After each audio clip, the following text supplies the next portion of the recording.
আপনারা জানেন ৬ আগস্টের পর থেকে নওপাড়ার বিভিন্ন ঘাটে ঘাটে দখল উৎসব লুটপাট উৎসব কায়েম করেছে।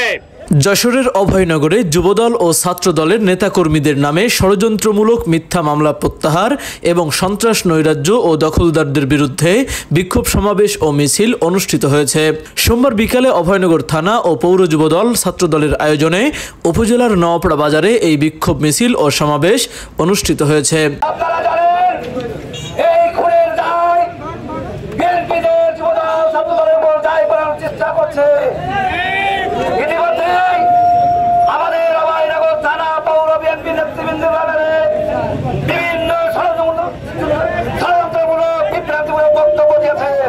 মিছিলটি নওপাড়া স্টেশন বাজার থেকে শুরু করে যশোর খুলনা মহাসড়কের পুরাতন বাস স্ট্যান্ড এলাকা প্রদক্ষিণ করে আবার একই স্থানে এসে শেষ হয়।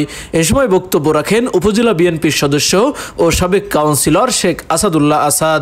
আর সেই স্বাধীনতা অর্জনকে আজকে কিশোর স্বার্থান্বেষী মহল ম্লান করে দিতে চায়। কিছু আওয়ামী লীগের ক্যাডারদেরকে সাথে নিয়ে আপনারা জানেন ৬ আগস্টের পর থেকে নওপাড়ার বিভিন্ন ঘাটে ঘাটে দখল উৎসব লুটপাট উৎসব কায়েম করেছে।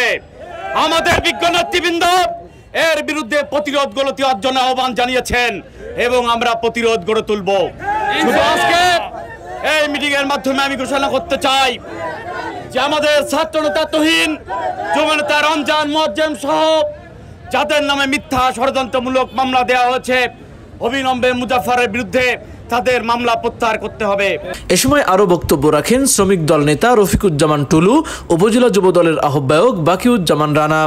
এ সময় উপস্থিত ছিলেন নওপাড়া পৌর বিএনপির সাংগঠনিক সম্পাদক মুজিবুর রহমান, পৌর বিএনপির সাবেক যুগ্ম আহ্বায়ক মাহমুদুল হাসান লিপু, বিএনপি নেতা ফরাজি মনিরুজ্জামান মনির, উপজেলা বিএনপির সদস্য মাসুদ, উপজেলা কৃষক দলের সভাপতি প্রফেসর নুরুজ্জামান, জেলা যুব দলের সহ সাধারণ সম্পাদক আব্দুর রশিদ বিশ্বাস, পৌর যুব দলের আহ্বায়ক আতাউর রহমান আতা, সদস্য সচিব আল মামুন সোহাগ, উপজেলা স্বেচ্ছাসেবক দলের সদস্য সচিব মোয়াজ্জেম হোসেন রাহাত, উপজেলা স্বেচ্ছাসেবক দলের যুগ্ম আহ্বায়ক মাহবুব হোসেন, জেলা ছাত্র দলের সহ সভাপতি সাইফুল ইসলাম, থানা ছাত্র দলের সদস্য সচিব তকিবুর রহমান, পৌর ছাত্র দলের সদস্য সচিব ফয়সাল হোসেন সহ অন্যান্যরা।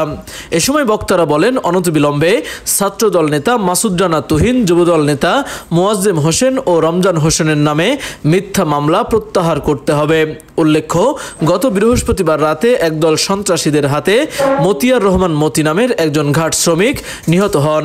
আপনি কি ঘরে বসে গরুর খাঁটি দুধ ক্রয় করতে চান? তাহলে এখনই যোগাযোগ করুন মোমিল্ক এক্সপ্রেসে। এখান থেকে শতভাগ খাঁটি দুধ স্বল্প সময়ে নওপাড়ার বিভিন্ন এলাকায় সরবরাহ করা হয়। রয়েছে ক্যাশ অন ডেলিভারি সুবিধা। অর্ডার করতে এখনই যোগাযোগ করুন। প্রতি কেজি দুধের মূল্য মাত্র ৬০ টাকা। এ ঘটনায় ২০ জনের নাম উল্লেখপূর্বক অভয়নগর থানায় একটি হত্যা মামলা দায়ের করেন নিহতের স্ত্রী রাবেয়া আক্তার মিম। তৌহিদ হাসান, খবর অভয়নগর।